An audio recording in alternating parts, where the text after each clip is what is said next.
We are really recording and really broadcasting on the Facebook Live right now. Right. Yay. Are you guys seeing it? Or is it popping up there? Yeah, I see it. All right. Hey, guys. Hey, Hi. hey buddy. So this is one I've been looking forward to. I think Scott just mentioned I asked you like 6 weeks ago to do this. So I've talked about you the last couple times I've done the show and kind of given everybody kind of an idea of what you do and what you're coming in for.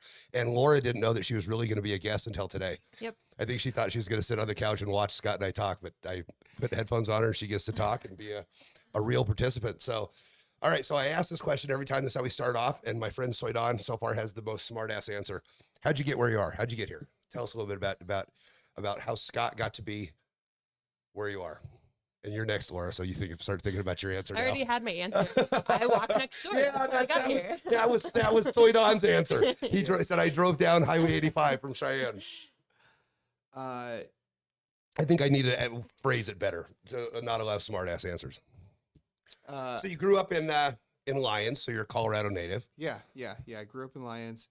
Went to school in Longmont. Graduated and then just tumbled through life for a little bit. Landed here in Greeley when I met my wife. How'd you beat your wife? She was working at a gas station out east, and it was the last chance I had to get food or chewing tobacco or anything. And I got the pleasure of seeing her every single day. Mm-hmm. And I had a rule, and I still have this rule. I don't bother women that are working. Yeah, right. I think it's rude. I think it's callous. It's obnoxious when guys hit on girls when they're working. My ex-wife and my daughter both were in the service industry, and they said that one of the problems they had, and you can probably talk about this, one of the problems they had as a woman in the service industry is it's not your job's to be nice, which is service industry job, not just for a woman, but every guy that you're nice to thinks you want to fuck him, and that they get that vibe. My kid worked at the Rio. And she got that, every time she was nice to somebody, she got these creepo vibes. So I understand your rule. Yeah. And so it was probably about a month to 6 weeks went by, and it just ate at me. And so one day I asked her if I could get her number for my friend. Oh, smooth. Did you know it for a friend, or did you know it? I knew it. Was Yeah. Okay. And she gave me her number, and I sent her a message later that night. And did you say, psyched, not for a friend, it's for me? Yeah. I knew. I was waiting for it. Oh, okay. Yeah. All right. So I donate blood every 4 weeks, and there's this girl that works at the blood thing, and I don't want to be the creeper, but I want to ask her out, and every time it's like, oh my God, and so I want to ask one of the other girls, is she sing? I don't know anything about her. But I'm on the same boat. I just feel like such a creeper, and such, here's this old guy covered in tattoos that's coming in and donating blood, which I have no idea why, and yeah, so maybe I'll say, hey, I got a friend. Hey, I got a friend that thinks your ass is awesome. Right. Yeah. How does he know me? I told him about you. All these pictures I've taken on the slide. Yeah. So, okay. So you meet Laura, you moved to Greeley. Yeah. I was working in the oil business. So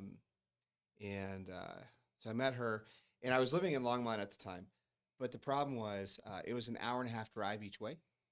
And I worked 16-hour shifts. Oh, so man. if you do the math, it doesn't leave a lot of time for sleeping. Right. And I almost killed myself a few times driving to and from work, just tired, just falling asleep. And finally, her dad was the one that told me, because I had been staying there kind of like on my work days. Mm-hmm. I would just go to her house and crash, and then just go to work.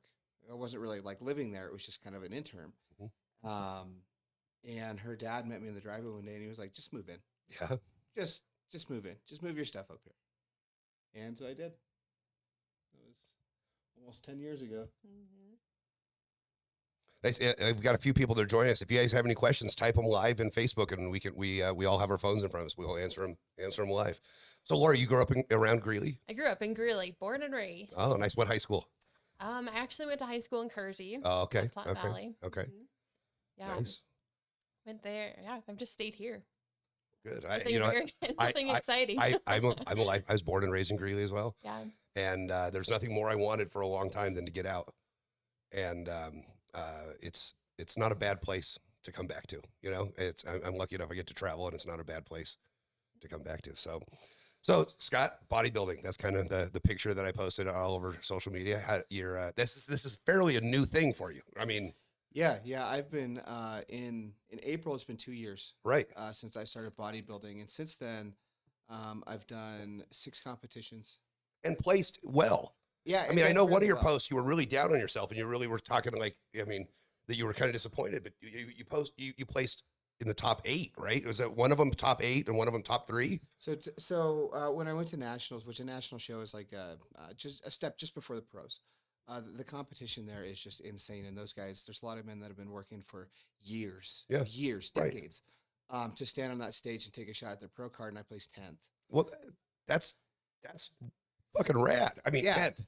Yeah, I mean, but then I came back and did a local show 2 weeks later, and placed 5th out of like 7, and it was heartbreaking because I put a lot of work in this season, a lot of dedicated work, especially my off season. You know, not drinking, not enjoying family dinners and stuff like that. Waking up extremely early, staying up extremely late to get workouts in. Make meals, and I believed I had them beat. yeah. And so it was a little crushing for me because you put a year's worth of work and you get like 10 minutes to display that, Oh, yeah. I mean, if that, and then if it doesn't go your way, you guys start all over. So it's like getting to the last level in a video game and losing without being able to save.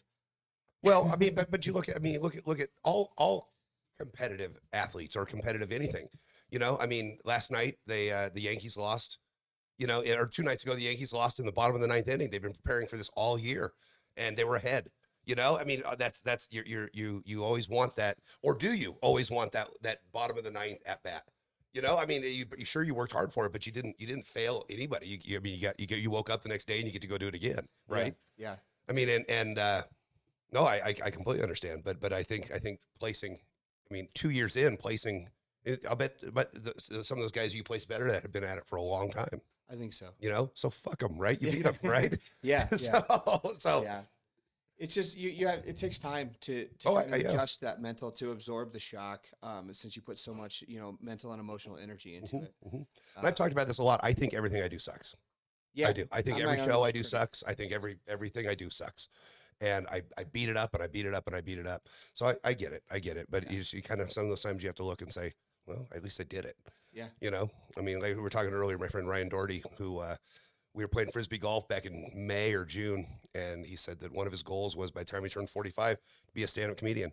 And he hadn't done it. And he turned 45. And I said, well, you're going to be a stand-up comedian. And he opened for me in July. And he's opening for me this Saturday night at After Hours in Fort Morgan. And he's a professional stand-up comedian. So you are a professional bodybuilder. You've gotten in front of people and done it. That's rad. Yeah. I mean, I don't get to call myself a pro until I get a pro card, Yeah. which is what I'm chasing. Semantics. Yeah. I mean, you got a Yeah. medal. You got a medal, right? Oh yeah, medals. I You're have professional. trophies. You're a professional. Ryan Doherty made $50 opening for me at the Towers or at 477. That makes him a professional. Yeah, yeah. I remember the first time I got paid to do magic. I could legitimately call myself a professional magician. Yeah. And so I think if you do a competition, I think you can call yourself a professional. I like the term competitive. All right. Because some people are bodybuilders. They just go to the gym, they do their thing, and they post online. But like I've actually competed. I have a coach. Okay. Competitive. We'll call it Yeah. competitive. Yeah. All right. What's All right. next? I don't know. You're telling me you're telling me your story. So we'll go back to Laura. Laura, you're working at a gas station, and this guy, this creeper, keeps coming in and buying chew and Yeah, he wasn't the creeper though. He was the hot guy. Oh, okay. I I'll was bet. like, What was it? A okay. gas station here locally? It was in Kersey. Oh, Yeah. okay. So Yep. there was lots of creepers. So it was it on 76 or 34? It was on 34. Okay. Yeah. Okay. So there were creepers. Yeah. So the majority of the customers that came in were oil field workers. Yeah. So it was a lot of guys coming in, and I heard all the lines. Yeah, at oh, one of course. point. But then he comes in, and I'm like, okay, he's pretty cute. But I didn't hit on you. You did not hit on me. Yeah. Mm-mm. That's But why. That's why she thought you were cute, because you were the only one. Yeah, he's not the weird one. Yeah. No, he was super nice, super respectful. Yeah, I thought he was super cute. So when he asked for his friend, Yeah, for a friend. yeah, I was like, okay, finally. Yeah. I mean, I throw out a wink every now and then, like tell a joke, and then, Yeah. you always want to leave on a laugh, right? Yeah. So Yeah. as soon as I'd get her laughing, I'd be gone. Yeah. Yeah. It's that Costanza. Did you ever watch Seinfeld where he Yeah. said Oh, the joke yeah. and he's like, out of here. And he turns Mhm. around and walks away. Yep. Yeah. Awesome. Yeah. Yeah. And you like moved in like a few months later. Begrudgingly. Yeah. Yeah. And then we like that summer we went on our first vacation together, camping. Right? Was that Moab? Yeah, we went to Moab. Yeah, we went to Moab. And a few months after that, we took a trip to New York. Yeah. And then that spring, we went to Costa Rica for 10 days. Yeah. Nice. And traveling's kind of always been our thing. Yep. I'm with you on that. Traveling is kind of, Anthony Bourdain kind of inspired me to see places that nobody else sees. And, that's, as I mentioned, Greeley's not a bad place to come back to. Well, I grew up poor. I grew up shit poor. And nobody in my family really went on vacations. We had horses and cows and goats and pet pigs. When I think back now, like it was fun, but I think the responsibility versus living life, that coalition there, it doesn't jive. It's too much work for not enough return for me. So it's just not for me. I have no interest in country living. I would rather have the freedom to just jump on a plane and go where I want, rather than trying to find somebody to feed my pigs. I hear you. That's why I don't have dogs. I mean, to a lesser extent, and I've had this talk maybe on the show before, and I know I've had it recently with some friends. You guys have two kids. You have a 16-year-old and a 2-year-old, and I have a 24-year-old and a 16-year-old. And I really want them to understand, especially in today's climate where the world pretty much sucks. I mean, everything sucks and everybody's angry, that we should really look at ourselves as citizens of the world. And I think if we would have started looking at ourselves, Americans looking at ourselves as citizens of the world back when our parents were our age or younger, we might not be in some of the international crisis that we're in today. That, if we understand other cultures and understand, the world. And you've been to Costa Rica, you've seen absolute poverty, Yeah. I've been to a couple places in Turkey and Bolivia and seen just absolute poverty. But you can look at places like, even like South Africa, where you find absolute racism. Right. Oh, absolutely. Yeah. Right. Just things around the world are so different and so much better and so much worse than where we live. You find it hard to just once you travel, once you accept other people's cultures and that the world is a big place, it makes it really hard to complain on. Well, and I say that I understand what you're saying, but I always say the world's very small. That that because you could be in London by the end of the day. Yeah. It wouldn't be easy, but you could be there by tomorrow, and you could be in Mexico City by the end of the day. You could be in Bolivia by the end of the day. You could be in China by tomorrow, and it's not like taking a covered wagon to go to Kersey to get chew, I mean, back in the day, I mean, even probably in sorry, my headphones are, our parents struggled to get to places, and we just, it's going to cost me $70 to fly to North Carolina for Thanksgiving. But you also $70. But you also have millions and millions of people. I mean, even hundreds of thousands of people in Colorado that have never left their city. Oh, I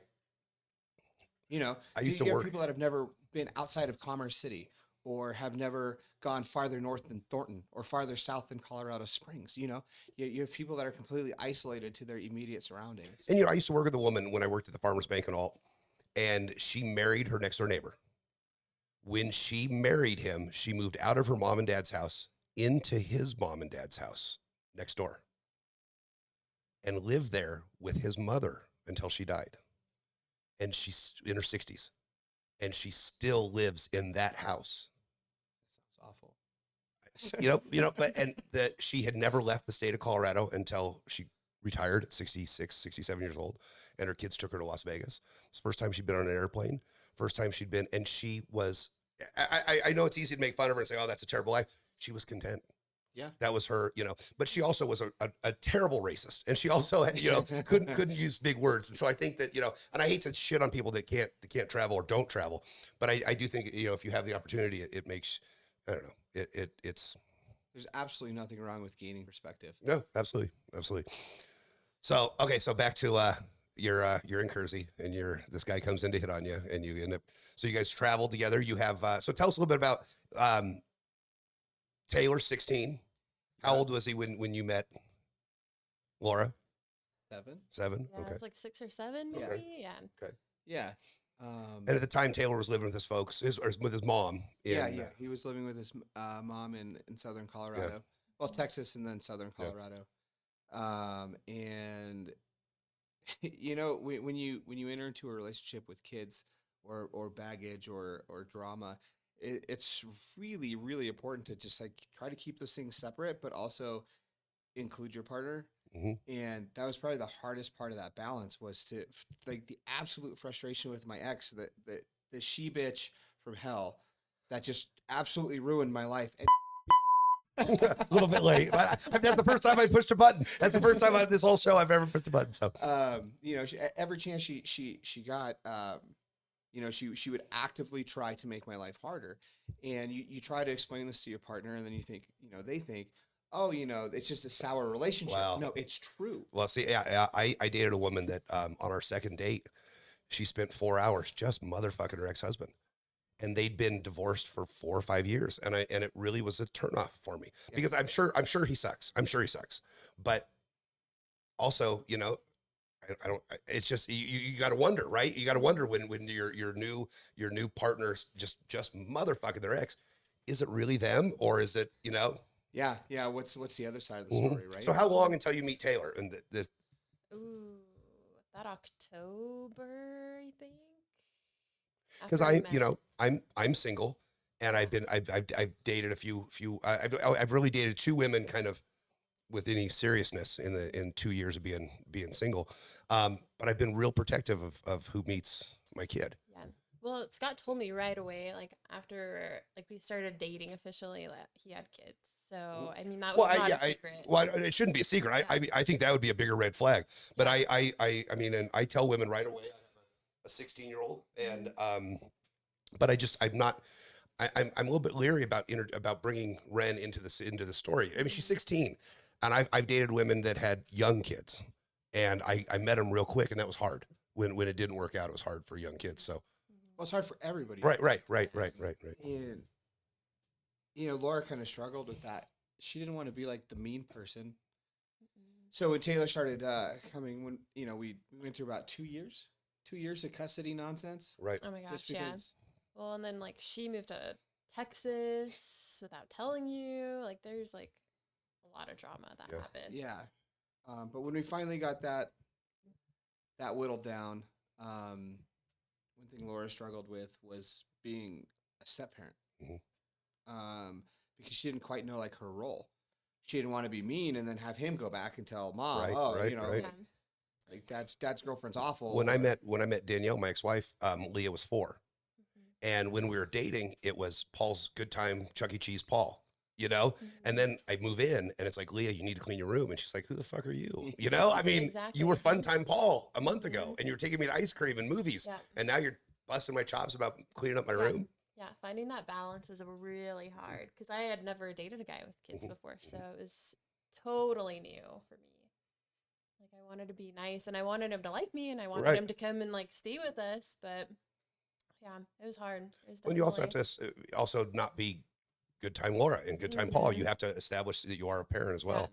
And that was hard. But I struggle with that a little bit because my kid is older than Taylor was at the time. And there's some times that I would rather her not meet some of the women I date for a while. And there's other times that I'm like, oh my God, this, you know, but nothing's worked out yet. So we'll see. But my kid's rad. So you have, and she just was here a little bit ago and did not like headphones. So you have a 2-year-old together who is pretty rad and very fun and pretty much the star of Laura's Instagram. Yeah, pretty much, yeah. You know, Mhm. that's Yeah. Yeah. Yeah, I'm pretty boring. She's more fun than I am, so Yeah, Ryan has taught me quite a bit. You know, for a long time, even when I first met Laura, I was done having kids. Mhm. That's just how it was, and then that's one of the things we clicked on because at the time we didn't want kids, Mhm. and I was like, cool, like let's do shit. Yep. And then, you know what? After about 5 years, Mhm. something was just missing. Yeah. You know, and you know we spent a lot of time talking about things, and that's one of the things we talked about was you know having kids, and On that point, we like got married already and Yeah. traveled quite a bit. And it was me actually that pushed it. Now, were you pregnant when you moved in? I put this, okay. So Yeah. yeah, Scott and Laura are also my next door neighbors. Yeah. And so we're going to get to the question of who the neighborhood weirdo is here shortly. I got an idea who it is. It's not me. Contrary to popular belief, it is not me. So yeah, you were pregnant when you moved in. Okay. Yeah. But we put a lot of, I put a lot of pride in the fact that not only are we married, but we were financially Right. set up, and this was a planned pregnancy. Right. Right. As opposed to when I had Taylor, I was not ready to be a dad. I was not ready to do any of that. Not financially, not Yeah, emotionally. but most of the time, if you wait till you're ready, you're not going to do anything. That's right. You know, I mean, that's so you are. It's a rare position to where you were ready and you had everything set. Because if you would have waited, you're never ready. Well, You never have enough money. You never have enough freedom. You never have enough security. That was and- one of our talking points. Was always, like if we're never going to find the perfect time. Mhm, So mhm. I told her, I was like, if you ask me if this is a good time, I'm going to tell you no. Mhm. So I was like, so just pull the goalie and let's go. Yeah, right. He's like, just don't tell me. Yeah. Mhm. And we're It just gonna let it happen. Yeah. Yeah. But yeah, no, Ryan gave me a new lease on being a father, and it's one of the things I enjoy the most. Yeah. It's being a dad. Laura doesn't like it so much when Ryan comes in at 6 a.m. with her stuffies and climbs into bed with us, but I love it. I adore Well, it. Laura, when you left, you took Ryan back just a little bit ago, I told Scott, I said, as cliche as it sounds, and as sad old man as it sounds, it was seems like just yesterday that my kiddo was that big, you know? I love it. And now my kid's 16 and, getting her driver's license and has a job. And it's just like, fuck. I mean, you have Taylor, it just wasn't that long ago that my kid was sneaking into bed at 2:00 in the morning because she was scared or. Yeah. I hold her hand every chance I get going down the stairs, and I saw this somewhere, and it stuck with me because one day they won't ask you. Mhm, mhm. One day they won't need your hand. Well, you never know. I saw something online that said you never know the last time you're going to read a story. Yeah. You never know when the last time you tuck them in is. You just never know because you don't say, okay, tonight's the last night. You just never know. So one of these days, and this is for one of these days, and it may be in the next month or so, I'm going to do a pop-up little one of these shows. And in those two seats, my two kids are going to sit there. And I'm going to grill them about being kids. And I imagine there will be a lot of questions from friends and fans about what's it like having that weirdo for a dad, Also, their perspective on you. Right, As absolutely, not only absolutely. a parent but an individual. Yeah, right. Because you see it through your eyes. My kid has started. Do you know what commonplace books are? Have you heard of a commonplace book? I was introduced to commonplace books by a friend named Rolando Santos, who writes in them religiously. They're notebooks you just have around all the time. And when you have a thought, you sit down and you write it. And then you go back and you explore it more. And my kid is, for a school thing, they're working on establishing commonplace books. And my kid was telling me about one she wrote the other day about how some people grow up, and remember going to a magic show, and that she never thought about going to a magic show because it's been magic her whole life. And that she hears about these magicians on TV and she sees these magicians on TV and she doesn't remember seeing them on TV. She remembers seeing them at our kitchen table. When she was in a high chair, she sat, and this one she brought up, she sat at a table with two of the greatest magicians, I think, in the world. I've got several of their books, and they sat there, and she was in a high chair, and we had breakfast. They came to Colorado to work on some stuff with me, and she just grew up around these people that people are like, oh my God, I got tickets to go see so-and-so. And she's like, well, I had breakfast with him when I was 6, Yeah. And it just kind of this perspective of that while she looks at growing up in magic as being something amazing that she didn't take advantage of at the time, I also kind of look at it as I stole something from her because she doesn't enjoy magic the way that people should, and this was a complaint that my ex-wife had, not why she left, but that she had when we were together. She's like, I can't watch magic like a regular person. Yeah. So Taylor, when you guys bought the house, the realtor told you that the magician lived next door. Yeah. Yeah, she did. The selling agent. Yeah. And so Taylor's done some magic. He's come over and done some stuff over here that for was shows one and of stuff the before. things, he was definitely into. I think he got to where I did when he's too cool for it now. Yeah, I got there. I discovered beer and girls when I was a junior in high school and put magic away for a while. I think he'll revisit it. Yeah. When he gets bored and needs to find new hobbies. Mhm. When the luster of cars and girls and Yeah, I did. and such That's what wears off. happened. But yeah, he loves that stuff. It's what happened. I catch him watching videos from time to Yeah, time. yeah. He'll still fool you with some cards. Well, no, he's very good. He's very good. He came over one afternoon and he had two of, I think, the greatest minds in magic, and then me. And we said, show us your act. And he spent about 45 minutes showing his act, and we talked him through some things, and it was fun. It was fun. So Laura, what do you do during the day? Because you just recently started a job in the last, right? I did. Yep. Yes. I started teaching. I'm a special ed teacher. Where? At Kersey at Oh, Platte Valley, where I went to high Now, school. that's what Ren wants to be. Ren wants to be a special ed teacher. And so that's what she's. So well, tell her come by anytime. well, she's Seriously. doing this training, this teacher pilot program or teacher cadet program. It Teacher really says, cadet, yeah. mhm. And my grandmother was a special ed teacher. My mom's mom in Fort Morgan, and she was in the first class of women to get. Her class was the first time a woman got a master's from DU. She was in the Wow. group of women that got their master's the first year that they gave master's degrees from DU. And she taught adult special needs kids, Okay. and she called them her kids in Fort Morgan. Mhm. And my kid didn't know that. My kid decided she wanted to be a special ed teacher. So I think that I'm not as well documented. I'm not a believer in heaven, but if there is a heaven, there's a special ward, a special hall, a special arena for special ed teachers for sure. Oh yeah. The patience is insane. Mm-hmm. I mean, she has to deal with me. Right. But he's one of my special ed. right. Special kids. But So- my parents are teachers. So Okay. My dad actually taught special ed at Platte Valley. Okay. She's in his office. I'm in his old Oh, office. that In wow. his old classroom. My Wow. mom taught at Platte Valley. Also, she taught foreign language. So I think I kind of inherited that patience from them. But So what are some? I mean, obviously the challenges of being an educator, period, are just monumental right now with all the shit going on and the lack of funds and the school boards being politicized. So what are some of the extra challenges of? I mean, I imagine budget cuts are probably the especially in special ed. Budget cuts are I mean, you just don't have enough. You don't have enough time. You don't have enough help.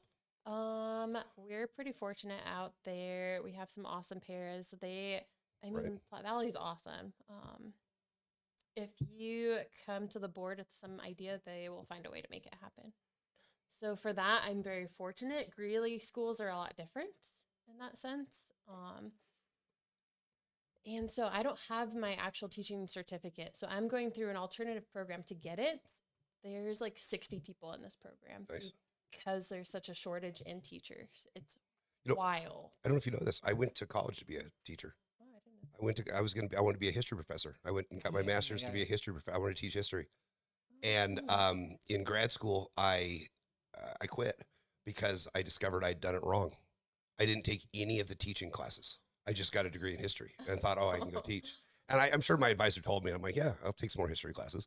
And then I'm in grad school working on my project in grad school was going to be the history or the politics of revolution, the shining path in Peru.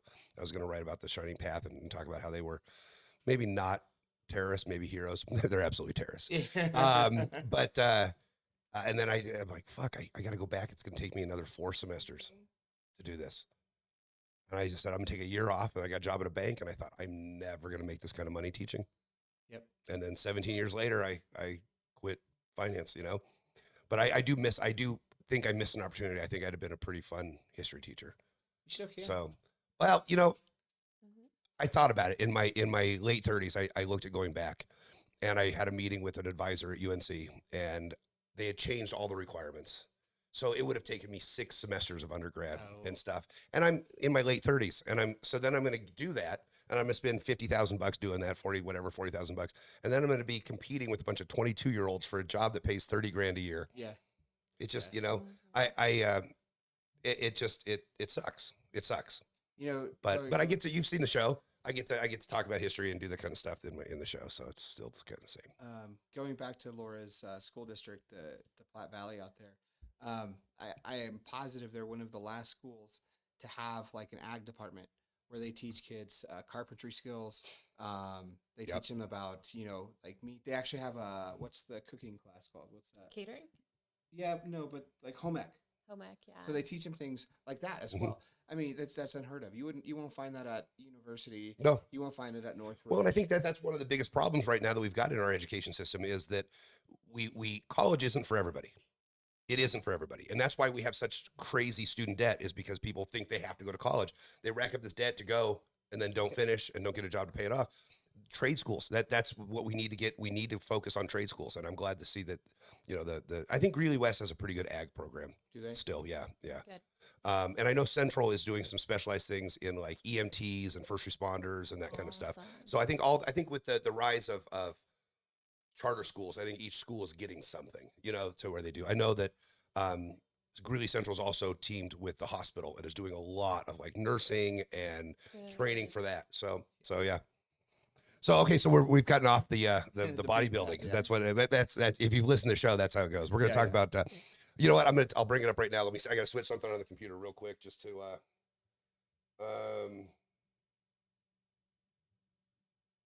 So Scott, did you ever ride BMX bikes? Yes. Okay.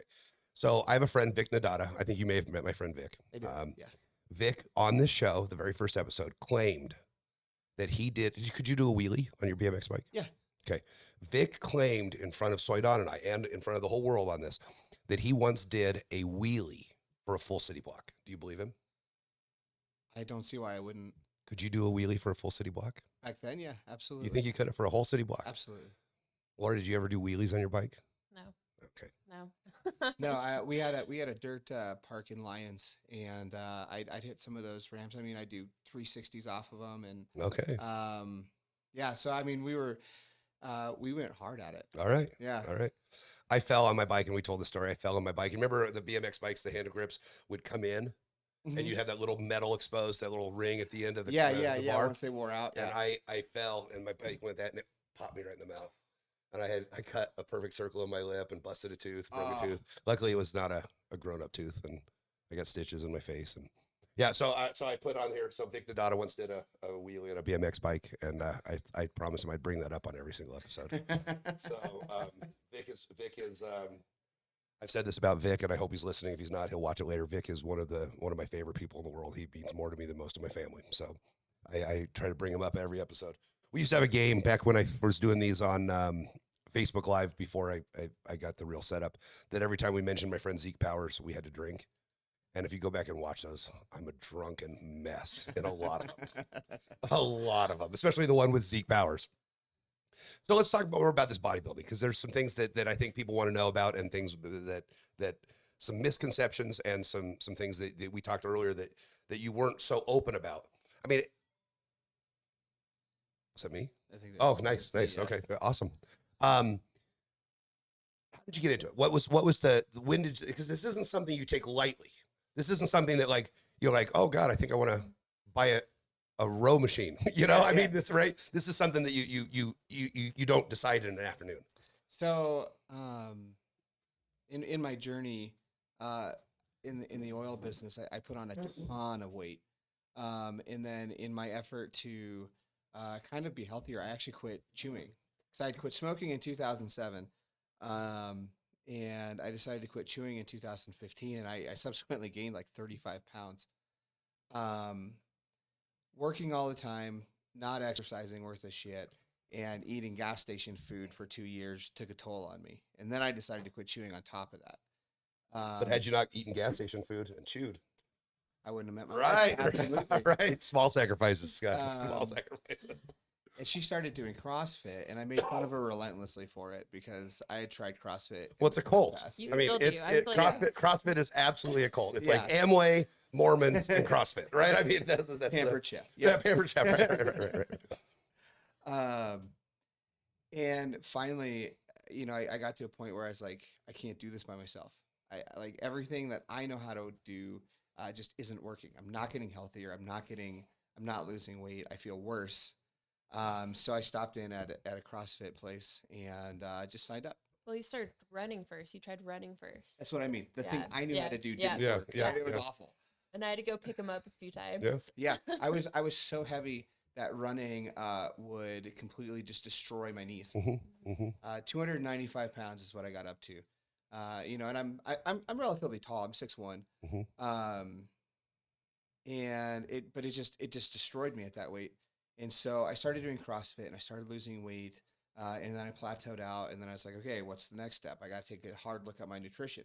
So I signed up for RP Strength, which is kind of like an online guide. You pay for like templates, and then they spit out a custom template for you, which gives you the type of macros, timing, and stuff like that. Now they have an app. Back then they just gave you templates, Okay. but now they have an app. It reminds you when to eat. You put in your food. It's a lot like my Fitness Pal, but better because it tracks specifically for you. And I lost another 30 pounds after that. And I felt fantastic. And through that course, I went and got my blood work done. My testosterone was non-existent. I think years of being overweight, and just not taking care of myself had taken a toll on my hormones and my hormone production. And at the same time, I was looking at myself, yeah, sure, cool. I had lost, 65, 70 pounds, and kind of fluctuated in weight, but I didn't like what I looked at. I loved myself. That's one thing I always stress to people. People are like, well, how did you deal with yourself when you were fat? Even fat, I love myself. I love who I am. That doesn't change. It's just I didn't like how I looked. I didn't like how I felt. So you have to be able to separate those things. And when I separated those, I didn't like what I was looking at. And my coach, I had hired a nutrition coach. I'd come off the RP templates and hired a nutrition coach. And she had transitioned into bodybuilding as well from CrossFit. So I was like, and she was looking phenomenal. And the progression just felt natural. I was like, I think it was December of 2019. We sat down on a Christmas party, and I was like, you know what? I think I'm going to start bodybuilding. And that April, I made it happen. Nice. And almost immediately loved it. Well, yeah, and so April 2020 is when you started, and then the world changed in spring of 2020 as well. Yeah, so that was a terrifying time. Right. Almost everything in my life changed. They put me in a new position that I'd never done at work. We had bought it, the house next door, and then oil went to $0 a barrel. Right. Which is terrifying. Right. So I bought a house. I made the most expensive investment I'd ever made, right when my chosen career path had tanked. Right. It was awful. And then on top of that, what I did for fun recreationally, I completely changed, going from CrossFit to bodybuilding. And you're expecting a baby like Right. December. We were yeah. Because she was born in July, right? Yep. Yeah. Yeah. So that was a very, very interesting time. Yeah. How was having a baby during COVID? I don't know. We've ever had this conversation. Yeah. It was a little different, not too bad. Like I had to wear a mask in the hospital. I imagine the hospital was a little bit on edge everywhere. Yeah, and like my doctor kind of warned us a little bit before too. She had told us originally that they might have to isolate Ryan when she was born. And Scott was like, "No, I will fight you." I'd fight some bitches. They took my You- baby. Even if it was for good. It wasn't. They weren't saying, "Ha, fuck you. You guys are gonna be bad parents." It was like, we're gonna save your kid. Well, no. Like the thing is, they would take your baby, even if there were no signs anywhere of COVID, and everybody's protected, right? Yeah. Everybody's sterilized. Yeah. To be in that room, you had to wash your hands, wear a gown. When we had Ren, it wasn't COVID times, and we had to do all that stuff anyway. So So you do all that stuff. You're clean and everything. So the extraneous measures that they were taking were to take the baby straight from mother's vagina into another room. No personal contact. So the first 30 minutes of our baby's life would have been cold and empty. Yeah. And I'll tell the story when I have my kid on. But when we had Ren, they took her right out, and we didn't see her for about what seemed like 6 hours. It probably was 10 minutes. But I'll say that story because it's a good one. I want her to hear it because I don't think she's ever heard it. Yeah, it's a terrible feeling. Yeah. And I said, So you decide to make a change from bodybuilding as a hobby, or were you going to be, when you decided that April at that Christmas party, when you decided that you were going to do it, did you decide you were going to be competitive? No. It was going to be something you did for fun. Yeah. I'm not that you don't do it for fun now, but it was. Yeah, it's a little different now. Yeah. No, absolutely. I just wanted to do it. I just wanted to kind of change pace and make my body look a little bit more like I wanted it to look. But as I started growing, got my hormones lined out, got them to a proper level, then I started seeing changes that I really, really liked. And then, you know, like I started to shape up, bigger shoulders, bigger chest. You know, my waist started to go down. My proportions started to come in, and you know, I started looking in the mirror. I thought I could do this. I can really, really do this. In fact, I might just be built for this. Um, and so I think it was August. I found a show in Greeley that was in December. So 4 months after I'd started, I'd put on 20 pounds of meat. Just leveling out my hormones, eating right, and hitting the weights consistently. In 4 months, it was amazing. Um, so I find the show in Greeley. Well, because of COVID, it got canceled. And so I hit on my coach. I'm like, hey, there's a show. I think it's about 16, 17 weeks out. I kind of want to do it. Do you think I'm in a position to do it? She was like, absolutely. Fuck it, let's go. And that show got canceled. So then I found a show in Florida.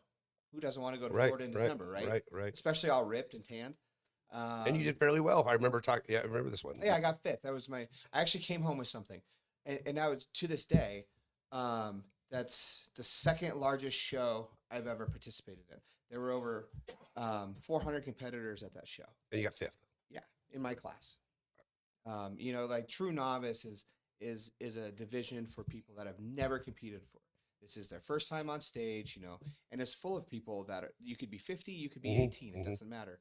And my true novice class had 35 men in it.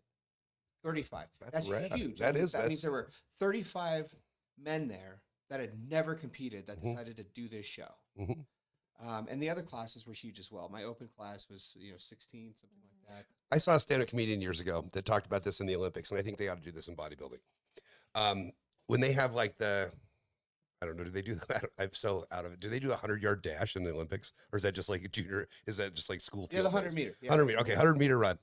They got to have some. They got to have the athletes, the people that do this, but they also should throw some average Joe like me up there. Yeah. To show how fucking amazing it is that people like Usain Bolt do this.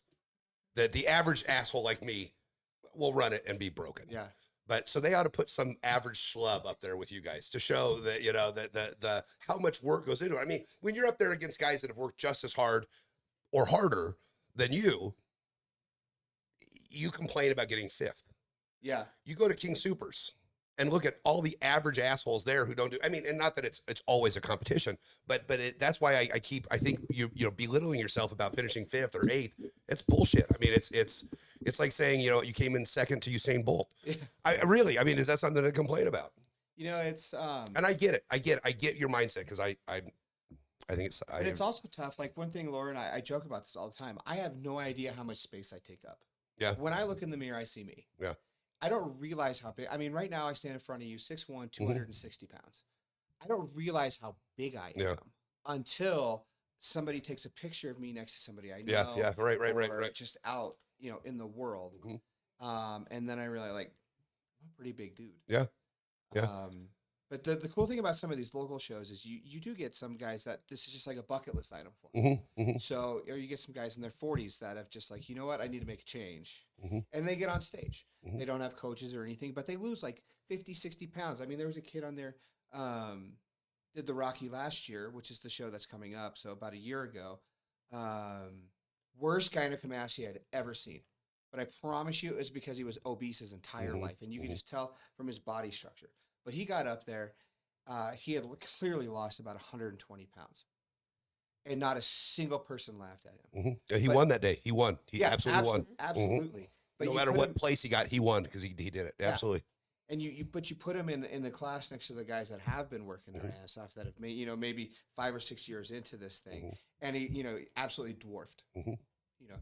By height, by weight, all of it. Like, but that dude went up there, he did his thing, and I actually saw him at the last show I did. And he got some of his gynecomastia fixed and came in a little bit better than he did last year. So that's good for him. And the thing is, in this community, that's celebrated as well. Yeah, no, absolutely. Yeah. Absolutely. So let's talk about some of the and this is I think what people will be most interested in is some of the misconceptions. Because you talked, we saw each other yesterday at breakfast, and you had mentioned that there seems to be some homophobia running through the what do you call it, the scene? I mean, what do you call? I mean, I like to call it the bodybuilding community. Okay. Yeah, and that maybe the misconception is that it's rampant, Yeah. But homophobia is going through teaching. It's going through magic. It's going through music. It's going through sports. I mean, it's a product of our I think times. in my frame of mind, I mean, not everybody feels the same as everybody else, but the way I feel is, I think the term homophobia needs to be used for what it actually is, like people that are, prejudiced against people strictly for being, gay. Mhm.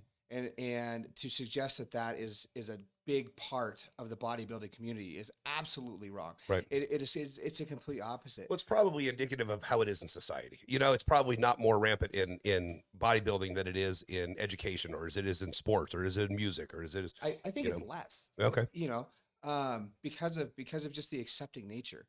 I think where people get it confused is that there are a few key things that being a competitive bodybuilder takes: discipline, money. Yeah. It's expensive. You Well, have to be clean. yeah, So you have to have money. You have to be disciplined. and disposable time. Yes. I mean, that's probably your biggest sacrifice is probably time. So what you run into is in the bodybuilding community, there are quite a few conservatives. And people like to draw lines and conclusions to things because it makes more sense when things are just black and white. Yeah. They don't like to just leave that gray area because that's harder to make sense Well, of. and So how can you have a community full of conservatives that are actually extremely open to gays? Mhm. I mean, and both men and women. There's just it's just non-existent. Well, and I think part of the misconception comes. I know two professional competitive bodybuilders, and and I'm not going to say his name because he's bigger than I am. The other one, that I know, Yeah. the guy that you Yeah. introduced me to him, Okay. and he's a fucking dick. Yes. So I think one of the misconceptions is also that you guys are all meatheads, because that guy is a fucking meathead. Yes. I mean, that guy is. I imagine he uses the word bitch a lot, and I imagine he uses, it just comes across as a complete asshole and adult. So So is that a prejudice that you think you fight? yes. Is that it's all muscle and no brain? Well, it's kind of like having a southern drawl. Yeah. Just because you have a southern drawl, people think you're stupid, and Mhm. that's horseshit. Um, but in every type of community, even the magic community, if you put this one person out as your representative, you're all going to look like you. Oh no, absolutely. And that gentleman well, will and make us all look like idiots. it's funny. I had this conversation with my friend Ryan Doherty this morning about Herschel Walker. I mean, what a terrible example for young black men in Georgia, which has had a terrible problem with race in the last several years. Anyway, they lost the All-Star game last year because of this new voting where they're making it hard for blacks to vote. And Herschel Walker is the example they want people to look up to. I mean, he fits every single stereotype Yeah. of the racists in Georgia have for black men. Yeah. He fits every single Yeah. stereotype. And if you put a guy like that out in front, You're right. people are going to say, "Oh yeah, you guys are just meatheads and stuff like that." And yeah, he would be homophobic. Yeah. And but that's not the case. You can't take Right. one person. I No, mean, you're right. if you're an understanding person, you can't take one person in a field of, I mean, No, yeah, thousands. yeah, and that's why So one of the things I want to talk about. Oh, I have 5 more minutes before I'm kicked off Facebook. I had to put a limit on, so it reminds me that I've been on for 90 minutes. So we talked a little about what you need to do it and some of the sacrifices you have to make, and so I want to talk about the sacrifices, and I want to talk a little bit about Laura has made some sacrifices as well, and your kids have probably made some sacrifices, and the time being the biggest one. I wonder, you guys came down to New Orleans, what, it would have been 2 Septembers ago? Yeah. September 2020? No, 2021. So last 2021, September. yeah. And I think we met for breakfast at the Vampire. And Laura got to eat a bunch of fun stuff in New Orleans. And you had these terrible looking, like boiled chicken, broccoli, and rice things Yeah. that I think in our day you've heated up twice. That's a sacrifice. I mean, that is a sacrifice, right? I mean, you're in what could be considered the food capital of the world. Watching your wife and your asshole next door neighbor eat like assholes. And but I don't want to make fun of it, but I also want you to know that it's understood, the sacrifices that you wake up. What time did you go to the gym this morning? I was there at 7:45. And will you be back today? Probably not today. Okay. But most of the time, yeah, I'll hit it twice. Yeah. Yeah. Yeah. So Laura, what do you, I mean, you're obviously a cheerleader, and obviously a big support. I mean, I don't mean to cause, any strife, but what are some of the sacrifices, or what are some of the things that make it hard? I don't know. Like when Scott first came to me and said, like, I think I can do this, I was like, let's do it. Like, let's go. Whatever you want. He's like, I think this is like my only opportunity. Like, I'm young enough. Like, let's do it. So it just kind of I don't know, became normal. Yeah. Like, I had to take Ryan to the gym with me. I had to drop her off to my parents to Yeah. have them watch her. And it's just, I don't know, it just became normal. Yeah. Just part of yeah. yeah. Yeah. So it's kind of like a part-time job. I mean, it's kind of like a part-time job where you have to stick to a schedule and stick to a discipline. So two more things about bodybuilding, and then we'll run some shit on some neighbors. The obvious question, the question that I imagine everybody has is performance enhancement drugs. Absolutely. And that in baseball they're illegal, in football they're illegal, in bodybuilding they're the level playing field, right? I mean, they are not only accepted, they are just part of it. Correct. Correct. When I first started bodybuilding and thought about doing it competitive, like I said, my testosterone was junk, absolute junk. And I think so mine is garbage as well, and I do that bio T every 6 months. Yeah, the bio T pellets. And how much better do you feel? Oh, you know what? I'm having it done Tuesday, and it's my 6 months, and I feel like garbage right now. And I sleep like shit, and I eat like shit, and I feel like shit. And when I started, I was doing shots, and it was every Thursday, and I felt like a rock star Friday and Saturday. Monday, I felt like garbage. Yeah. And this bio T is probably, I've gone longer than I should. I usually try to go 4 or 5 just to keep it. So I understand. It's I mean, real quick note before we get into the real fun stuff. There's a stigma that comes with men and using testosterone. Oh, absolutely. Because testosterone is absolutely a steroid. That's every steroid out there is derived from testosterone. Right. Whether natural or synthetic. Either way, it's derived from testosterone. So taking testosterone cypionate, which is the most common TRT platform, is absolutely the same thing as taking steroids. And there's this stigma.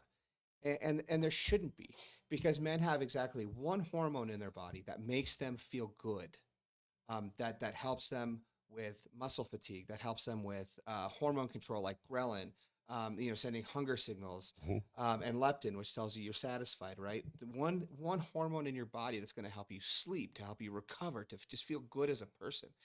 And it's frowned upon to talk about it. Right. No. Well, and on all 3 of these shows I've done so far, and over half of the ones I did in the previous ones, we talk a lot about mental health problems with men and how it's frowned upon as well. And I think this goes into the physical health problems that men don't want to talk about. Well, I mean, and it can cycle into right. No, absolutely, absolutely.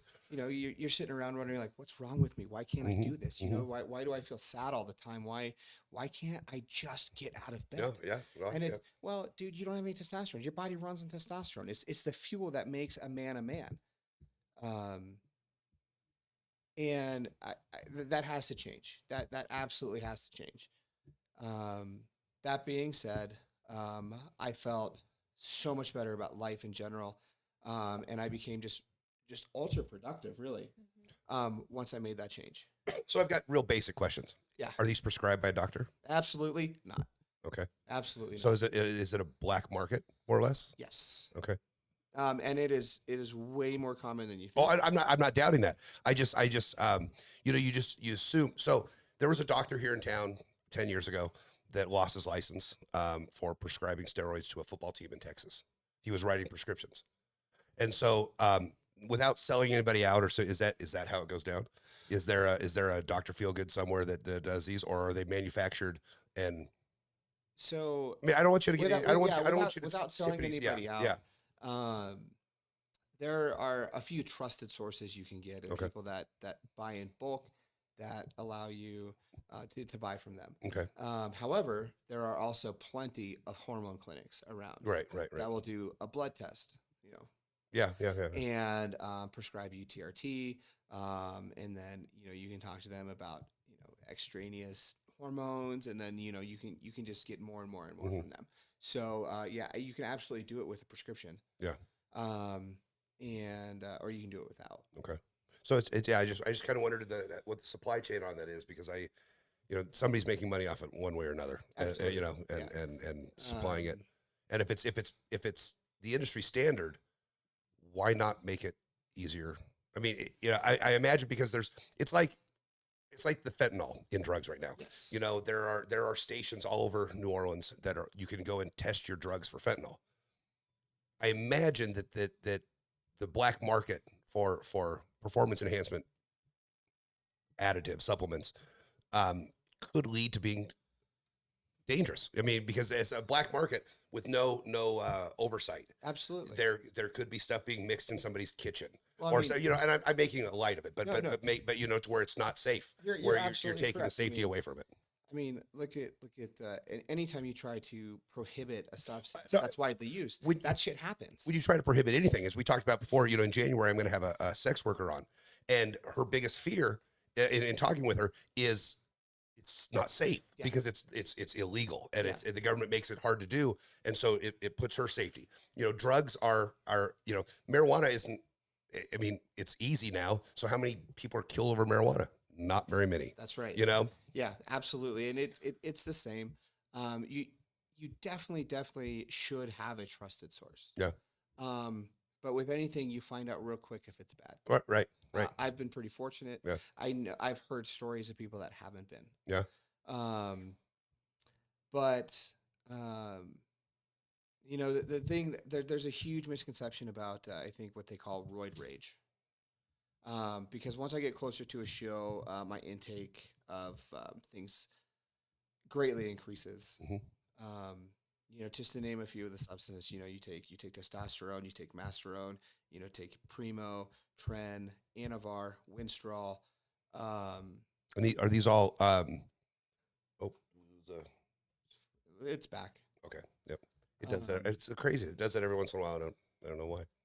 These are all different compounds. No, that- those are those prescription names? Yes. Okay. Yeah. You can Google any of those. You take clenbuterol for fat loss. Some people take T3 to kick up their thyroid production. Just like with anything super competitive, people find ways. Yeah. And actually, that's what I love about the NPC, which is the league I compete in, which leads into the IFBB, which is where you find the Mr. Olympia, Mhm. which is considered the elite bodybuilding standard. It's not tested because they want the best. Mhm. How far can Well, right, how right, far right. can you push it back? Well, However, there's that debate in professional sports. The number one reason for steroids in baseball isn't necessarily for strength; it's to recuperate from injury. yes. And you take a look at somebody like Ken Griffey Jr., who was one of my favorite baseball players. He got hurt, and he was hurt a lot during his career. Had he not been hurt, had he been on steroids when everybody else was, and it was going unchecked, would he be the home run holder? Would he be the home run, because he was that good? So in sports, should we just allow it and level the playing field? So I think it either needs to be a this or that, right? Right. Well, So- we talked about this, and you have leagues, you have competitions, bodybuilding competitions that are quote clean. Yeah, tested. Right. Yeah, absolutely. Is that what they call them? Clean or tested or Tested. Okay. One just happened in Colorado Springs actually this weekend, the OCB League. It's a natural bodybuilding competition, and you can definitely see the differences. Yeah. There is a big movement now in the IFBB because people do die. There are health consequences to using. And Well, you see abusing the things. the professional wrestlers from the 80s, dying early deaths with heart problems, and Yeah. they're attributing it to using, One of the things that happens is your body starts producing more blood, right? And with more blood, it becomes harder for your heart to pump. Mhm. Well, that's why I have to donate blood every 4 weeks, is because Absolutely. my testosterone treatment makes my blood.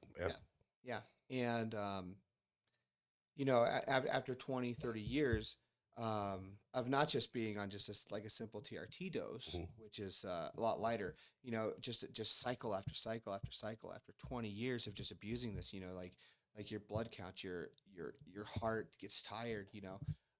And then there's also like some of your oral steroids are really hepatotoxic, so they'll smash the shit out of your liver. You know, there are drugs that you only run for 2 weeks because they're running for longer. It's just too risky. Mm-hmm. But you have professionals that have in the past ran them for 4 weeks, 6 weeks. Yeah. And then they have damage that they can't recover from. Right. Right. Same with things that, you know, smash your kidneys, things that really, really can alter your mental state. Like people, one of the classics is tren. People think tren will make you crazy, and to some guys it does. But I think the biggest misconception about taking steroids, there's two of them. One, it makes your dick small. That's not true.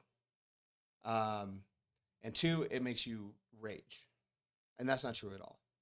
I think if anything can be said about mood swings or altering your mood, it would be that whatever you are normally, these things will magnify that. If you're an asshole, you're going to be a bigger asshole. Yeah. If you're quiet, you're probably going to get quieter. Well, and I think that can be said for narcotics or booze, or, Yes, you know, I mean, it yes. can be said for anything you add to your Yeah. body. I mean, You know, it's when okay to people be a blame happy shit, drunk, right? what's that? It's okay to be like a happy drunk or a mean drunk. Like Yeah. that's all explained. But when you- people blame things on, oh, I was drunk, you're an asshole. I mean, it has nothing to do with you being drunk. It's just the way you are. Yep. It just made it easier for you to be an asshole. The thing that makes competitors really, really volatile when it gets closer to the show is the lack of food. Well, you're lack not of eating. sleep. Right. Yeah. So a lot of these drugs will keep you up. They'll make you sleep like shit. Me personally, my prostate gets huge, and so that makes me pee every 30 minutes. So I'm up every 30 minutes taking a leak, and at the same time, if I'm running trend close to a show, then I'll be sweating all night. So I have to keep flipping the pillow. I have to keep like moving the sheet. I'm hot, then I'm cold. And at the same time, I'm on poverty calories, trying to get as lean as possible. So I'm only taking in, 1,800 calories a day while I'm burning 1,000 on the treadmill and then lifting Right. weights on top of that Right. and going to work and Right. being a dad And being a and dad, grocery yeah. shopping. Yeah. And those are the things that make bodybuilders irritated. It's not the steroids. I mean, we joke about people being hangry. It's real. Yeah. Well, yeah. Well, you ask anybody that's a parent understands that you watch your kid and you watch when they're hungry and how they act, and then the other thing is about what they eat and how they act after what they eat. You give somebody a Twinkie, you give a little kid a Twinkie, they're going to be a jerk. They just are. You give them carrots, they're going to be chill. Yeah. I mean, yeah. So well, and then the sleep too. right. When your kid gets tired, what do? You put them down for a nap, and they turn into assholes when they're tired. They're crying, they're kicking, they're throwing things. Yeah. It's just. I asked the kiddo, my kiddo, 16 the other day, do you need a nap?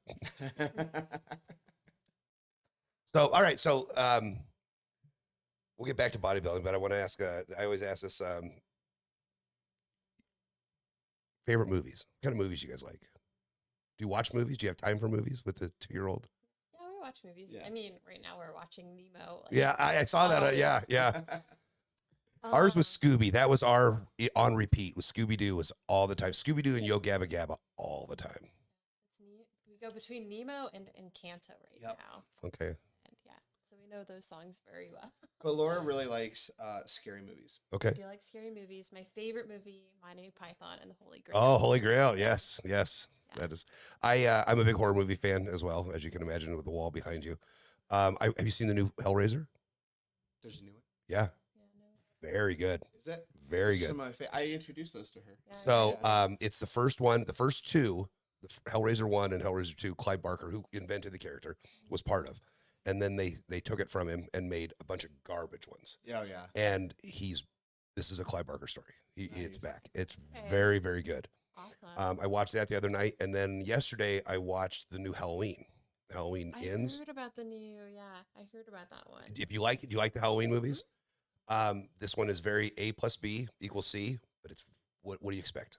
Yeah. I mean, Yeah, what's left, right? you're not getting Rosemary's Baby. You're not getting it's the 1 millionth or I don't know 10th, 11th, 12th Halloween movie. Yeah. So what's your favorite horror movie Ooh, or favorites? What are your couple favorites?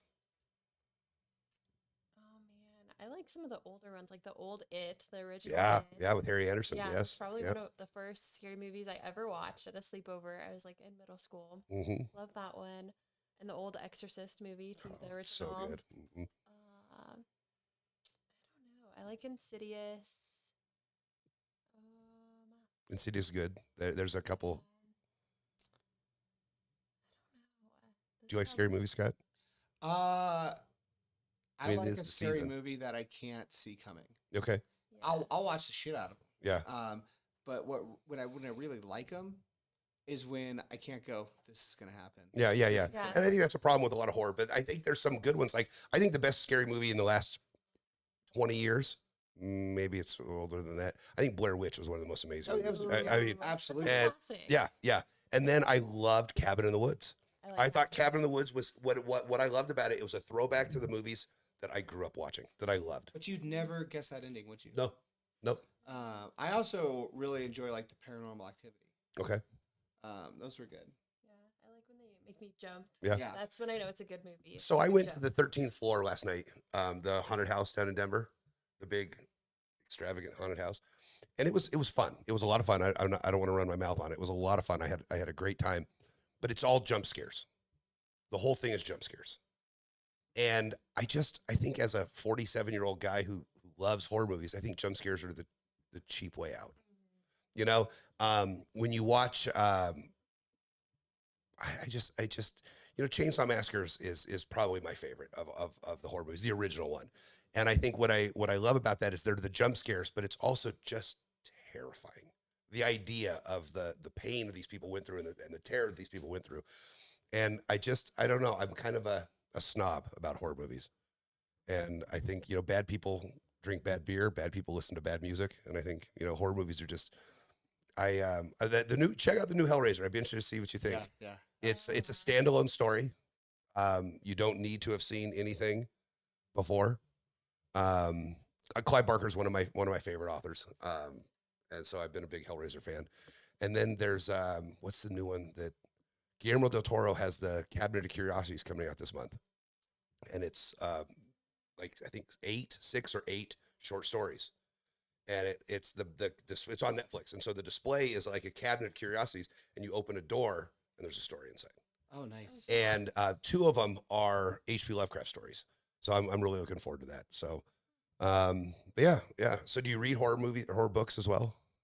I have only read like a couple. Yeah. Okay. I imagine when I had a 2-year-old, it was impossible to read as well. So. I read Yeah. the Outsider. Is that it? Oh, did you watch Yeah. the show? Yes. Did you watch Yeah. the show? That was Fantastic. great. I never read the book, but the show. So how did the show compare to the book? It followed pretty well. Okay. Yeah. Okay. I thought that, and I guess that woman, the character I don't remember her name, but I guess she's in a couple other Stephen King books, the detective. She's a character that's in a couple other books. So, but I forgot about that. That Outsider show was so good. Really good. That was so good. Do you watch True Detective? Have you ever watched the True Detective shows on HBO? Mm-mm. Okay. The first season is very H.P. Lovecraft. I'm a Lovecraft nerd, and I talk about it every show. It's hard to be a Lovecraft guy. They're finding out. Well, not really finding out. He was a terrible person. He was a terrible person, and he was a bigot. And when you know that, and you read his stuff, and you don't know what a terrible person is, you're like, oh my God, this story's so good. And then you know what a shithead he is, and you read it, and you're like, oh, what a racist piece of shit, you know? Well, it's like to a point to create something like that, you have to be a little off. Well, it's the performer. I mean, it's the artist. Yeah. You know, you have to be. there's no sane artist. There's no, and I talked about this with a friend of mine who's a opera singer, and we had lunch this week, and she said, we talked about it, and I said, the reason we perform is because we're broken. I mean, we stand in front of strangers and want them to like what we do. That is what every performer, every comedian. I mean, every comedian, every performer. And I wonder if there's, I mean, I don't know, I'm not going to play psychologist. Is there part of that in being a bodybuilder? Are you standing in front of strangers and showing, look how hard I can work, and Dude, look how, body dysmorphia Right. is Yes, absolutely real. rampant. Right. Yeah. Right. I struggle with it every day, every morning. I mean, there's a reason I look in the mirror, I step on the scale. Like right now, I call myself fat. Yeah. By anybody's standard, I'm Well, not fat, I've but struggled with my weight my whole life, and I've been down to 180 pounds, and 185 pounds, and I've been up to 270, 265. And I'm at about 240 now, and I'm not happy. And I tried, I talked to you about doing it, and then I got sick, and it's just all these things happen, and it's fucking hard. Yeah. So I got online, and you're gonna cringe. I know you're both gonna cringe at this, but I got online. I've only told this to one other person, and I got online and I heard an interview with Bob Kelly, who's one of my favorite stand-up comedians, and he just had that sleeve, the gastric sleeve, bariatric sleeve. Mhm. So I got online to see about that. Well, I'm not fat enough to do that, Mm-mm.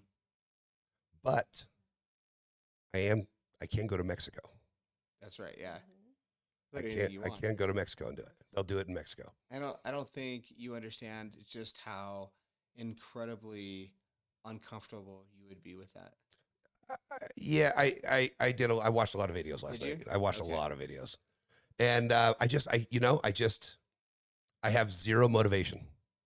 I have zero motivation, and it sucks. It sucks, and it's as I get older, obviously gets harder, and I just I've and this is for a different day, but I don't want to do any more shows. I've got 2 shows left this year, and I think that's it for a while. I've got one this Saturday, maybe in Fort Morgan, where it's selling like shit. So if you guys, I don't know if anybody will hear this before then, Fort Morgan, Saturday with my friends Ryan Doherty and Joey. You guys ever seen my friend Joey? You see my friend Joey, Little guy? the 90s magician? Yeah. He's they're going to open for me. It's going to be a very fun show if we sell tickets. And then I've got a couple things in Little Rock, Arkansas, the next couple weeks. But I'm going through this thing, and I don't know if it's I don't know. Yeah, I mean, it's just one of those things where I just have zero motivation. And I've tried everything. I've gone to the gym. I got down to a little under 200 pounds before my tour that was canceled by COVID, and I was busting my ass because I wanted to fit in a suit. I wasn't weighing, looking for a number. I was looking to fit into a suit. Oh, look, yeah. Because I had the suit that I had and I couldn't fit in, and I wanted to wear that on the tour. And I was eating healthy. I was sleeping great. I felt awesome. I was going to the gym. I was riding my bike, and then COVID hit. The gym closed. The grocery stores got really weird. Yeah. My first cancellation, I remember I texted you guys. We're having a Friday 13th party. March 13th was my Friday 13th party. And I had 3 kegs of beer on this tap. And then the world shut down. And Leah, my stepdaughter, moved home. And we sat on this couch for months, drank beer, ate chicken wings, and watched the X-Files.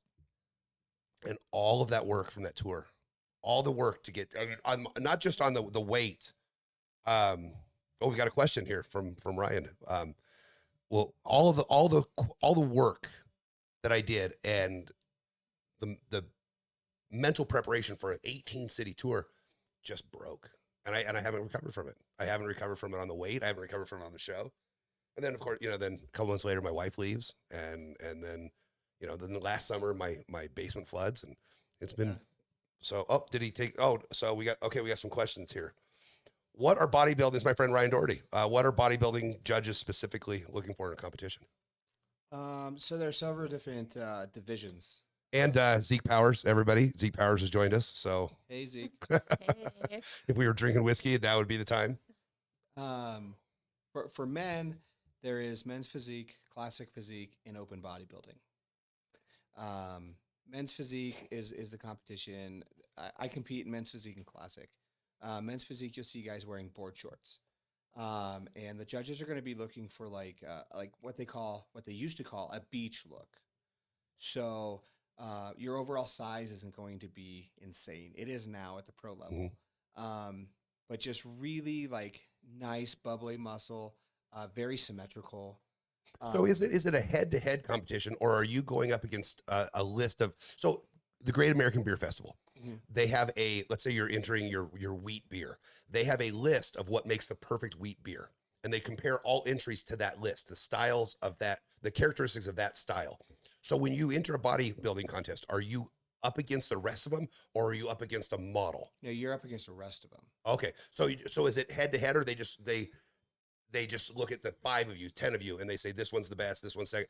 I mean, so is it objective or subjective? It's subjective. Okay. Absolutely. And you'll have anywhere, like you always have an odd number of judges, right? Yeah. For an obvious reason. So either 5 or 7. 5 usually local. And they could all have different looks. So three of the judges could really like you, but two of them put you at second. Hmm. And so they'll divvy out points. They'll talk. When you're on stage, they'll move you around and they'll compare you. So they might move you to the outside to compare you to this guy. They might move that guy to the middle to compare him to that Oh, guy. okay, okay, And okay. so they'll move you around to compare you to each other, fronts, backs. Men's physique, you have two looks. You have a front and a back. So you only have two poses, which makes it really hard to do. Um, Especially if you have like a full physique, like if you have legs and everything. But like a lot of men don't have big legs, Hmm. period. And a lot of like genetically, they're just not blessed with big legs. So it take a ridiculous amount of work to grow them. Hmm. So a lot of those guys will compete in men's physique. And you step up to your classic physique, you're going to be wearing like a brief sort of cut. It's not, thin on the side. It doesn't show as much of the glute. That's when your legs come into play. So then you have more standard posing to do. And the same thing, they'll move you around, they'll compare you to each other. So the judges are really looking for conditioning. How lean is he? So are there, vascularity, symmetry, I'll think stuff out like loud that. real quick. So are there judges that are known for like a leg judge? Yes. So the judges throughout I used to work for a woman, Sarah McQuitty was her name, and she was great, and she was a dog shower. She won the Westminster. One of her dogs won at the Westminster Dog Show, and she would talk about, oh, that judge sucks. That judge is really hard on this style and that. So do you know your judges ahead of time, or do you walk out and there they are, and there's Mavis the bitch who doesn't like legs. I think the longer you do this, the more you get to know the judges, especially if you see the same ones at competitions throughout the year. At a national level, there are some renowned judges that definitely look for certain things. Personally, I've only met one judge that I just absolutely don't care for. I don't. So are judges typically former competitors? A lot of them are. Okay. Some of them aren't. And there's criteria to become a judge. They have to learn certain things. And So what are your thoughts on that? Just in general, what would your thoughts be about the perspective? Is the perspective of somebody who competed more valuable than somebody that didn't? And I compare everything to what I do. Yeah. And I hate magic competitions. I hate them. There's one at this convention I'm going to in January, and I fucking hate it. I think it ruins conventions, and it ruins the camaraderie amongst magicians. I hate them. Anyway, that being said, all conventions have them. And I would like the judges to not all be magicians, because I don't perform for magicians. I perform for people.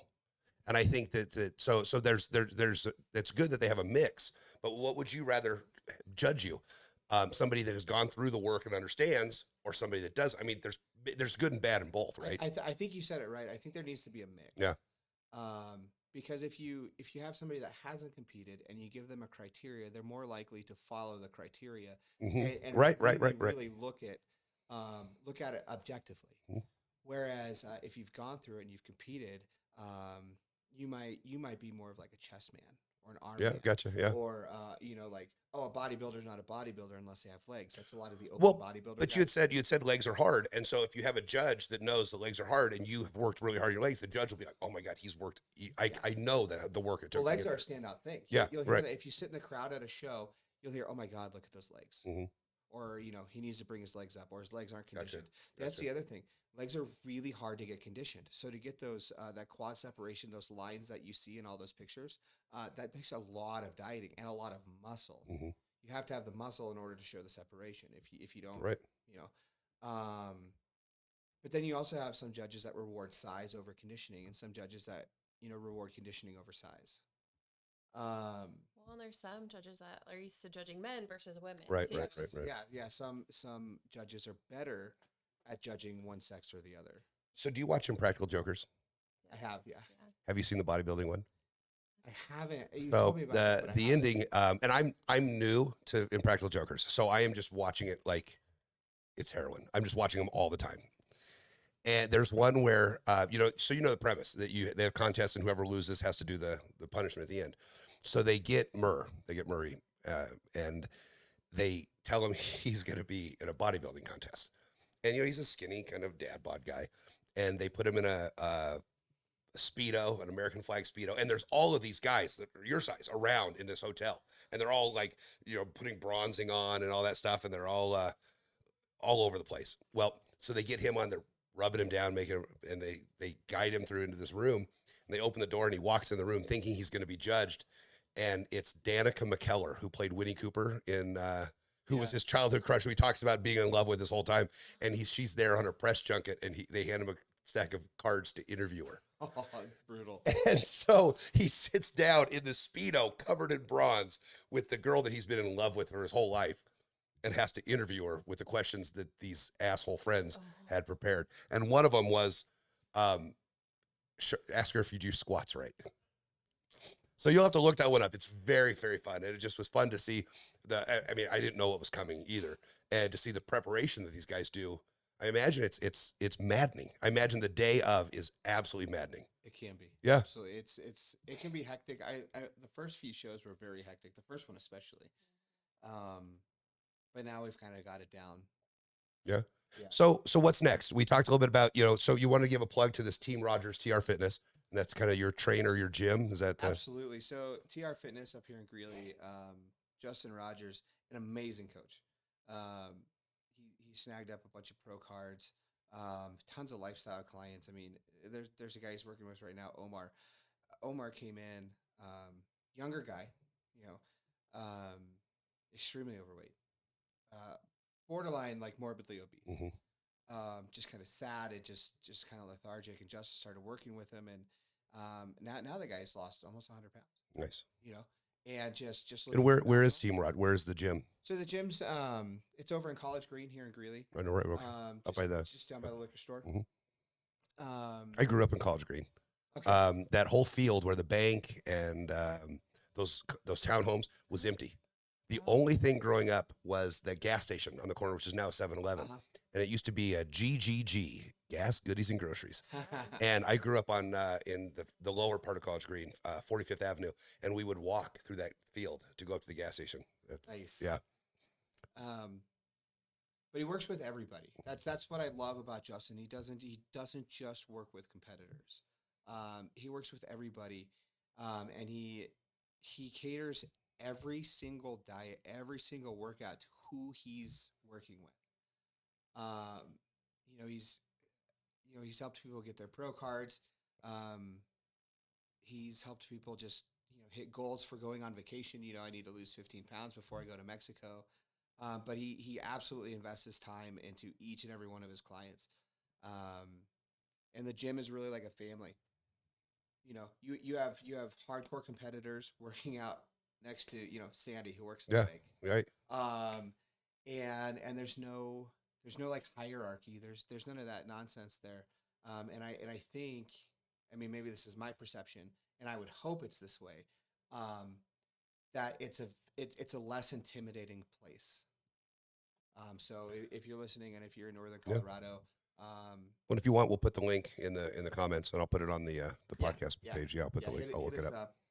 There's several trainers there. What's next? Are you talked about wanting to be a trainer? Are you going to be?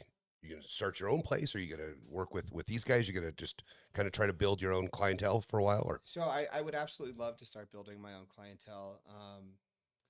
I've worked with a few people to lose lifestyle clients, no competitors yet, but I've absolutely guided a few people to make huge changes in their life.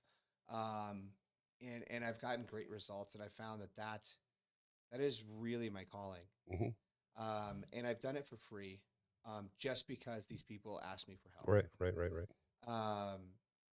And I definitely know that's where I'm supposed to be. So Justin, if I have clients that I need to train with, physically, I do online and I do in-person training. So if you do in-person training, you'll come to TR. And I have an agreement with Justin. And you can find Scott at SFRIES_1234. Yeah. On the Instagram. Yeah. And Laura is LGORE12 for pictures of Nemo. Pictures of my toddler and Nemo. So this we're going to wrap up here in a little bit. I just want to talk about real quick. So we're coming up on New Year's. Well, also, as I have told the story about my friend Ryan Doherty, I put him on the spot, and now he's a professional stand-up comedian. Yeah. So you had mentioned about wanting to do a podcast. So I'm putting that out there that you're going to start a podcast before the end of the year called CBBC. Yeah, Colorado Bodybuilding Club. And we're going to do it. You're going to do it at this bar here. Yeah. So that'll be fun. We'll get that started in the next couple of weeks. So this is a question for both of you. New Year's is coming up. Do you make New Year's resolutions? Have not. Do you? And typically? No. No, Okay. not Well, really. guess what? You have to. What is something for 2023 that you want? What is something you want to do in 2023? It could be a vacation. It could be read a certain book. It could be learn to. I don't know. Have you given up on baking? You were baking for a while. I was, and I found out I enjoy baking too much. Yeah. Uh, Well, you know, I've been one of my divorce COVID self-improvement projects was to learn to cook, and learn to cook and play guitar. And I'm a better cook than I am a guitar player. But I made pasta for the first time the other day. like from I made scratch. from scratch. I made my own pasta, Nice. and I was embarrassed how fucking easy it is. I mean, it is so it's time consuming, and I think that's what turns people off to it is it takes time. But that was on my list for 2022 is to come up with a pasta recipe, and so I tinkered with a couple different ones, and I used the Anthony Bourdain one as a base, and added some garlic and added some different things to it, and I was pretty happy with it. I mean, if I had to say that I want to do one thing, that I want to make one thing happen in 2023, is I want to start working for myself again. Okay. I want to help people. Absolutely. I get, one part of it is absolutely making money, right? I've got bills to pay. Life doesn't happen if you don't have money Right. to pay your bills. But I really, really enjoy helping people reach their goals. Mhm. Like I said, that 10 pounds before a vacation, or you've been obese your whole life, Mhm. you were picked on, like helping you find confidence. My catch line, and I love this because I believe it. I absolutely believe it. If you look in the mirror and you are not happy with what you see, you're being robbed of life. Yeah, I get it. Like, you shouldn't think twice about looking in the mirror. Whether you have your clothes on or off, it doesn't matter. When you look in the mirror, you should be happy with who you are. And if you're not, like, I want to help you with that. Nice. I like that. Laura, 2023, what do you got?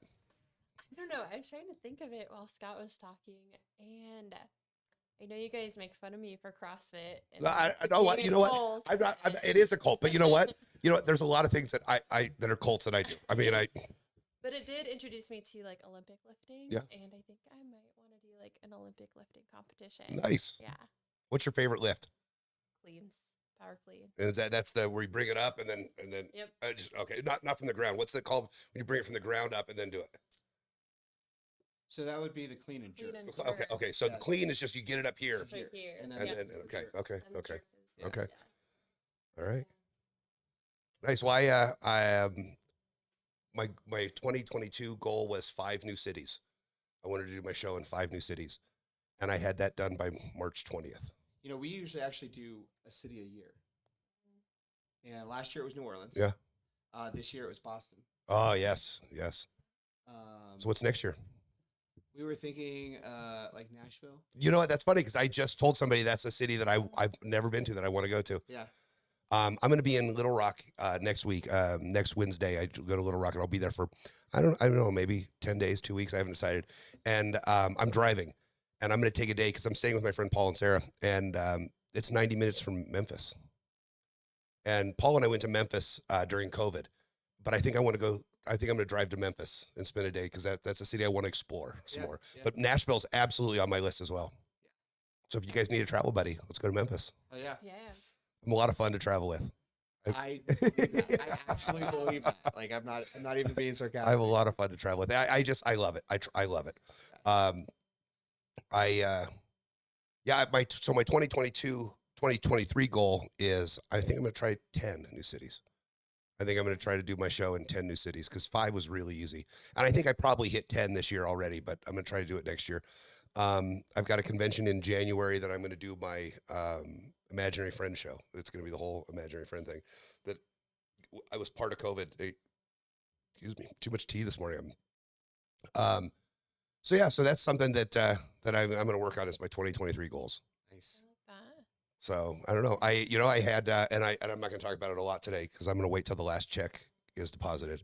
But I had a lot of plans with this restaurant, and that kind of got changed last month. No choice of mine.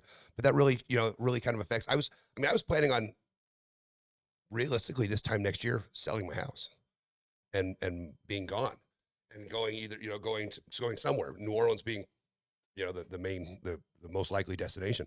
Well, that's gone. My opportunities to move to New Orleans and do something are gone. So it's kind of a new, I don't know, a new mindset that I don't have to do anything, which is both, being able to do whatever you want and not having to do anything is both very freeing and also fucking terrifying. Yeah. I mean, it's absolutely terrifying because I don't know what I don't know what I'm going to do. You have the opportunity. Yeah. But also there's no constraints on it. Yep. And that's terrifying because my plan for, even when I was married, our plan was when the kid graduated, it was to go.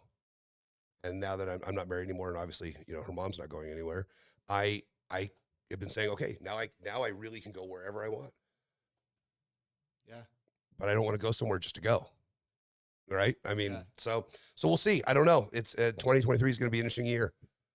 My kid will graduate in 2024, right? That's when Taylor will graduate, 2024. And so that's tomorrow. 2024 is tomorrow. Yeah, it comes quick. Yeah. So I don't know. All right, real quick, we got a few minutes before my battery runs. It's not really. It's at 7%. It didn't charge. It says it's being charged, but I think the system's just using so much that it's not charging as fast as it's draining. Gotcha. But so Scott and Laura are my neighbors, and we have a neighbor that lives 2 to the south from me, 3 to the south from you, who is absolutely beating her children. She is absolutely yelling. You saw her punch her husband, right? Mm-hmm. I've called the cops. I know the guy behind her has called the cops, and nothing's changed. The cops are down the street a few times. Yep. And we won't really talk about that, but I like this. I like this area. I like this neighborhood a lot. I like my house. I like the proximity to the park. There's a few things. People drive so fast on our street. Absolutely. But yeah. So you guys lived here 2 years. Mm-hmm. I think I've lived here 13 or 14. So yeah. So other than this water in our yard, which we can't figure out. No, and even if it is your yard running into mine, I still need a French drain. Right. Well, and I don't know where it's coming from. We spent, so Scott and I looked at the sprinklers yesterday, and I got stung by a wasp. Fucking bastard stung me, and I wasn't even kicking anything. No. I'm walking across my driveway, and all of a sudden, boom, just hit me. You didn't brush the tree or anything. No, but I did. I was telling Laura, I did just run my mouth, and I killed a mouse. Yeah. Yep. And so nature was like, "Fuck you." So all right, so Scott, plug your Team Rogers again. Tell us where we can find out information on that.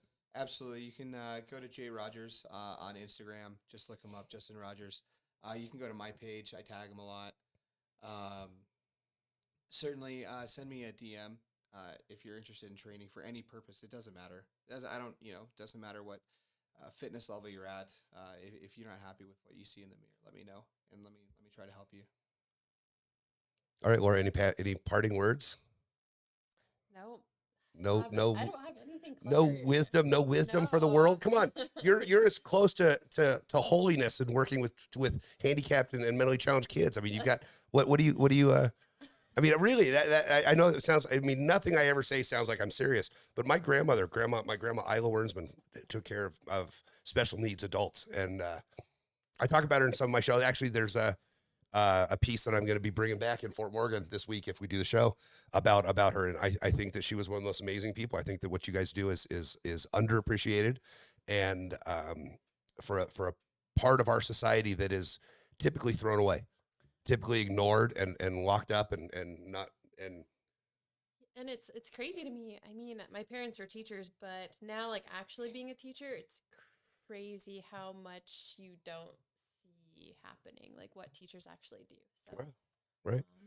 My buddy Ryan Roth, who I think you guys have both met, his wife's a teacher and has been a teacher for 15 years, and she's struggling right now. The changes in our school district, we've got a couple and I imagine it's probably not this way in Kersey, hopefully, we've got a couple wackos on our school board that are, if you mention anything about sexuality or mention anything about, contraception, you should be fired in their mind. And they're sending people into the classrooms to observe. And so these teachers not only have to deal with shitty kids and kids that you can't teach some kids. I mean, it sucks, but it's hard enough to be a teacher anyway. But now you've got politicized avengers sitting in your classroom waiting for you to fuck up so they can report you and take your job. One of the most underappreciated jobs. Now you got some asshole who's there to fuck your job up. Yeah, and we need teachers, right? And we need subs too. I mean, it's so hard to find subs too. Right.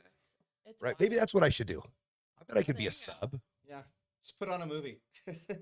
No, I'll tell great stories about like the rise of spiritualism and the creation of Dracula. I've got great history stories I could tell. So, all right. Well, well, thanks for having us. No, absolutely. Thanks. Real quick. The 30th is the next Sunday that the show is supposed to be scheduled. I don't know if I'm going to do it or not. I'll be at the World Cheese Dip Festival, and we'll see. I'm going to take it to Little Rock, take the setup. I don't know if we'll do it. Then November 13th, I think I'm going to have, trade places with the guests I told you. And I think it's either going to be my buddy Soydon or Rob Walker or Ryan, my buddy Ryan, or a combination of them. November 27th is Madeline Hagen. She is a psychic medium who's going to come in, and we may push that back to December. I have to talk to her because that is Thanksgiving weekend. It may be touch and go between here at the end of the year, but I've got some really fun guests for next year already lined up. If anybody out there has any guests they would recommend or want to come on, I've got one guy on Instagram that keeps hitting me up every time I post that I'm looking for guests. He says, I've got really good stories to tell. I have a lot to talk about. I'm like, well, that doesn't fucking help me. I mean, your Instagram makes you look like an asshole, and I don't, I don't know. So what would you guys want to listen to? So that'll be the party. Maybe this will be my party question for going forward. What is something that you would be interested in hearing about? Or somebody that's even a better question. Somebody that would be fun to sit across the bar and talk about. Well, if you don't have one now, think about it. I'd love to have a homicide detective. I'd love to have a homicide. Yeah. You have a friend that's a police officer, don't you? Yeah, he just started. And they probably, I don't know that an active police officer could come on. Probably not. I had Keith Olson on my last show, and Keith Olson was the head investigator for the DA's office for like 25 years.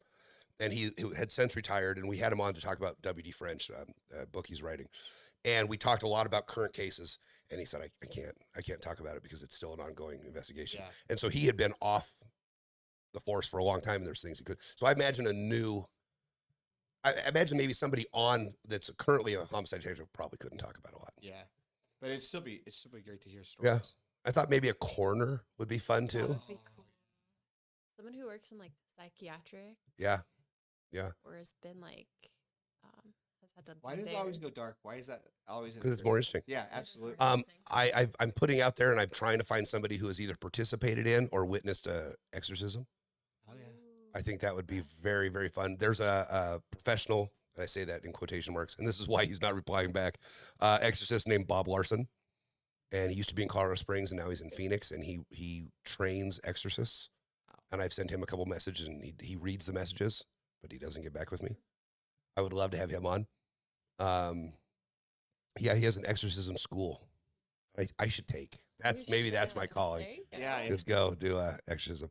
I am an ordained minister. I don't know if you know that. I got online one night and filled out the questionnaire and paid my $45 and became an ordained minister. There was drugs involved. There was drugs involved and a bet, and I did both. I won the bet. And what's that? What? Yeah. I no, not that kind of minister. But and then I took it a step further and looked into getting like clergy license plates, because you can do that if you're ordained. You can get clergy, and you can park in special spots at hospitals and universities and stuff. And then, so I looked at all these things. I'm getting business cards and stuff. Well, then when you do that, there's tax ramifications. You become a different tax entity. And my tax people are like, you know what? We know you think you're funny. let's not do this. Yeah. Let's not do this. So, all right, guys. Well, I'll let you go. You've got a kiddo back home, and keeping this will be on the all the podcast networks. Hopefully, in the next couple days, it'll be on YouTube tonight. That's it. Ain't nothing else, you guys. Laura, no parting words. No words of wisdom. All right, Scott. Nothing. Nope. I'm All good. right. All right. See you guys. All right. Thanks, guys.